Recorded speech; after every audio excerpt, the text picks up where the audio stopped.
For the past year, Google has been teasing its Project Glass, a pair of glasses that let you see digital information in the real world over your line of sight. Now, finally, the first editions of Google Glass are beginning to roll out to developers, and it's an interesting experience having a small screen right above your line of sight on your face all the time.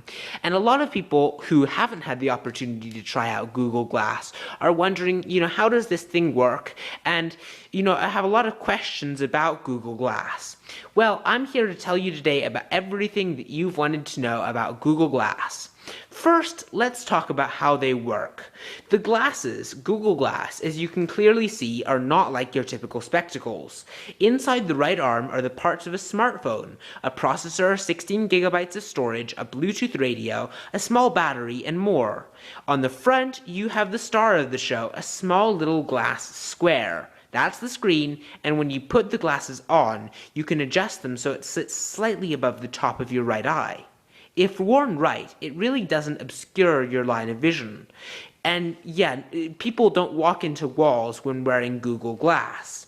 If Google employees have specifically said it does not obscure your line of sight, and even though Virginia lawmakers are seeking to ban Google Glass from driving, it's not as much of a safety issue as, say, checking your smartphone while driving. Now, the glasses pair with your Android smartphone, not iOS yet, to get connectivity, and using the My Glass app, you can configure the connection. iPhone support is coming, though Google hasn't put a time frame on when. You pair them with your phone via Bluetooth, and if you have Bluetooth tethering, you can use your phone's 3G or 4G connection. If you don't, you can connect both the glass and the phone to Wi-Fi. Without connectivity, though, you can still take photos and videos and things like that. Now, you do need it to be linked to your phone if you plan to use Google Glass for navigating on the roads, though. It doesn't pick up wireless data signals, and that's kind of a big issue, and a lot of people are wondering about that. Now, to the right of the glass screen that I've already mentioned, there's a 5 megapixel camera, and there's a button on the top of the glasses for taking photos. You can also take a photo by just simply telling Glass to take a photo. Now, as far as control goes, Google recently released a video on how to control Google Glass. It's fairly simple. There's a touchpad on the glasses that you can swipe on and tap on to view different slides in the timeline view. It's complicated when I say it, but when you actually see it in action, it's actually quite easy. Now, another big question that people were asking is, what can you do with a pair of Google Glasses? I mean, what can it do besides maybe be a camera, be a navigation device? And the honest answer right now is not much. Not many developers have released apps yet for Google Glass, and but when it does roll out to consumers next year, probably a lot more developers will have gotten a chance to create apps. This won't really be useful until it gets some big apps like Facebook and Twitter, and right now you can't even check stock prices without going into Google and searching. So it'll come into its own when there are more apps for it, and for a developer, you could create a lot of interesting games with a pair of connected glasses like Google Glass. Now, the things you can do on Google Glass right now are you can take photos and video, you can get notifications and emails, and you can use Google stuff. But you can't simply look at something and have them search, and it's all voice activated, or you use the touchpad. Now, you're probably wondering about the price for Google Glass as well. Well, currently the price for developers is $1,500. That's right. That's $1,500. Now, thankfully, this probably will not be the price when it rolls out to consumers next year. It'll probably have a dramatic price cut. Right now, the editions are quite expensive because Google is just testing them and it's just trying to get some feedback, and they're not for everyone. But right now the price is kind of ridiculously expensive, so it'll need to get a lot cheaper if Google actually wants to start selling the glasses. Now, one more thing that people are wondering is, does Google Glass make you, kind of like a cyborg? Does it really does it look really weird to have a computer on your face? And the answer is probably no. I mean, sure, it's going to be slightly unusual if you're walking around with Google Glasses on your face, and people will probably comment on it. But, aside from the initial, that's cool response, people aren't going to keep on bringing it up because it's not that noticeable. Even when the glass is turned on, all the people looking at you can see is just a small reverse image of the image you're seeing. It's big for you, it's small for them, and they can't really read it. They can probably tell when you're taking video or photos of them, which is good from a privacy standpoint.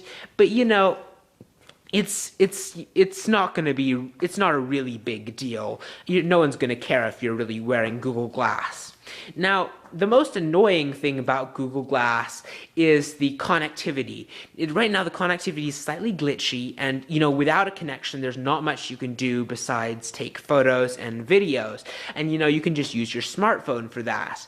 If Google improves the connectivity slightly and makes it more reliable, more people will enjoy Google Glass more, because a lot of it depends on web searching, and you can look at plane flights, you can look at weather, you can look at all that kind of stuff, but you need an internet connection to do it. If you pair it with your smartphone, you can use 3G or 4G, but again, that's slightly glitchy right now.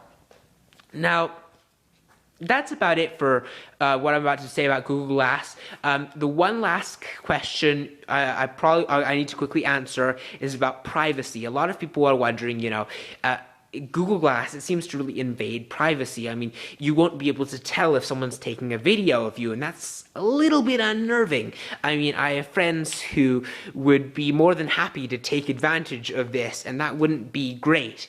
But the good news is that Google Glass is probably gonna cause some regulations to be developed about when it's appropriate to use glass and when it isn't. And then also Google Glass isn't that, I mean, you can see kind of if someone's actually taking a video with you of Google Glass. I mean, Google Glass isn't that much more secretive than if someone was just spying on you and taking a video of you secretly with their smartphone. I mean, it's not really that different. Now, you might have heard that there's at least one Seattle bar that's already banning Google Glass due to privacy concerns. But I mean, I don't think it'll be too much of a problem for the average user. I think a much bigger problem right now is just, the lack of apps for Google Glass and just, the lack of usefulness right now. Privacy is an issue, but I think over time, people will get used to, when it's good to use Google Glass and when it's not okay to use Google Glass. I mean, it's just basically okay to use Google Glass in all the situations when a camera would be okay to use or your smartphone. And people should respect those rules. But that's about it for this little discussion about Google Glass. I hope that's cleared up a lot of your questions about the device. It's actually quite a neat device when you look at it, and I can't wait to see it in action with consumers when they get their hands on it around next year in 2014. For now, the lucky few who have tried it, congratulations. We here at CTN have not actually officially received a copy, so we haven't actually used the device yet. But we've heard a lot from people who have actually used the device, and initial impressions have been fairly good. But tell us what you think of Google Glass in the comments below, and do you like the device? Do you think it's a cool device? Do you not like Google Glass? Do you think it's just not that useful? Or do you think the price is too high? Or do you think it's gonna affect privacy too much? Let us know your opinions in the comments below. And with that said, thanks for watching and see you next time.